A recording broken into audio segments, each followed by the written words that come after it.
You know, it's been an interesting few weeks in the digital world. Elon Musk continues his crusade to restore free speech on Twitter.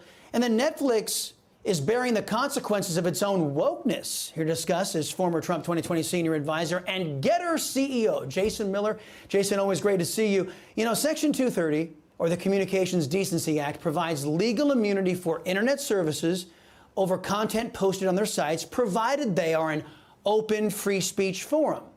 But now major platforms like Twitter, Facebook, and YouTube are deleting content, and that makes them publishers, not open forums.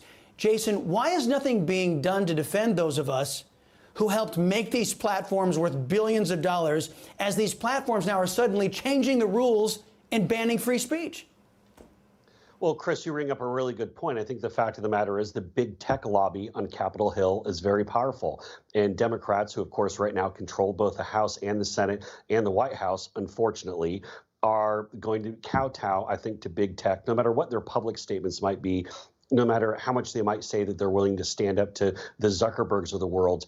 Their orbit literally bows down to Silicon Valley. This is why we have to reform Section 230. If you want that legal immunity, which I do think is critical for free speech platforms and all social media, you need to be able to have that marketplace of ideas. You cannot practice political discrimination in your moderation policies.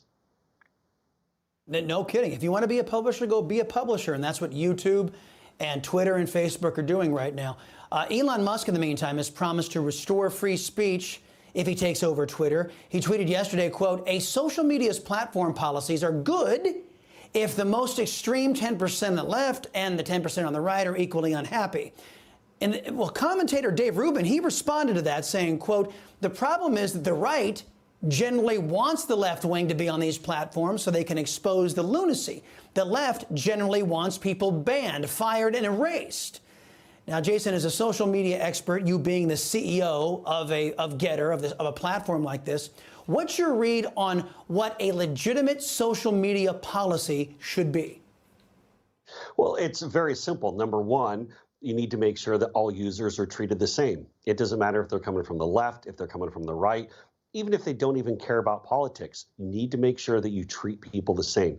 I think that's really ultimately what everyone wants. You know, Chris, nobody's ever, at least that I've seen publicly, said if Twitter could only get their technology improved, if they could only make that usable, Biden's laptop or kicking off President Trump, the way they treat folks who are on the center right, but then again, taking no action against the Adam Schiffs of the world for saying that Hunter Biden's laptop was Russian disinformation, or the years of nonsense we had to put up from CNN and Washington Post and New York Times saying that Russia somehow colluded with the Trump campaign in 2016. They're literally two separate worlds. It's political discrimination, and we have to change that if folks want to continue to have that immunity.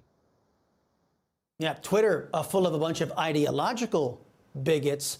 We have evidence we're going to unveil tomorrow that maybe YouTube is full of actual bigots, racial bigots. I'll present my evidence and see what people think. Meantime, let's go over to Netflix. Their shares dropped 20% last night after the company announced their viewership is tanking. They lost 200,000 subscribers in the first quarter alone. Here comes Elon Musk again. He blamed the, quote, woke mind virus for making the service unwatchable. Isn't Netflix, though, Jason, suffering from what all left-wing woke companies are suffering from? They want to be nannies and show their left-wing sickness and shove it down our throats instead of giving customers what they want. Well, exactly. I think that's a big part of it. The other thing, too, sometimes the most honest answer is the most simplest one. The content hasn't been all that good of late. Now, all different content creators and production companies have struggled during COVID as far as how much money they've had to go and produce new shows. Of course, the production schedules. I will admit, I love the show Love is Blind. Maybe I've also watched Love is Blind Brazil. It's a great series. Narcos was also another good one. But there's been a real a lot of times my wife gets the remote control. She gets to pick.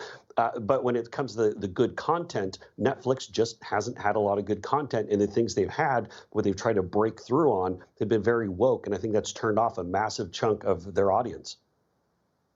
Sure. Yeah. And Stranger Things. I've maybe dipped in once or twice. Your new op-ed for the Telegraph London details something called the Online Safety Bill, or OSB, which is making progress in the legislature across the pond. Just from hearing that name, this bill sounds an awful lot to me like it's going to be a blow against free speech. Am I right? It is. And I tell you, folks, I know this is happening across the pond in another country. This has a massive direct ramification on our free speech rights right here at home in the U.S. Here's the thing. This online safety bill would essentially go and make it so that platforms could be held liable for it. Again, it doesn't even have to be something that's illegal content. It can just be what someone reports. The laws are the law would be so flimsy. Even the weakest of the charges could lose to a company being driven out of business. It is going to kill free speech. And I tell you, Chris, we take for granted our free speech rights here in the U.S.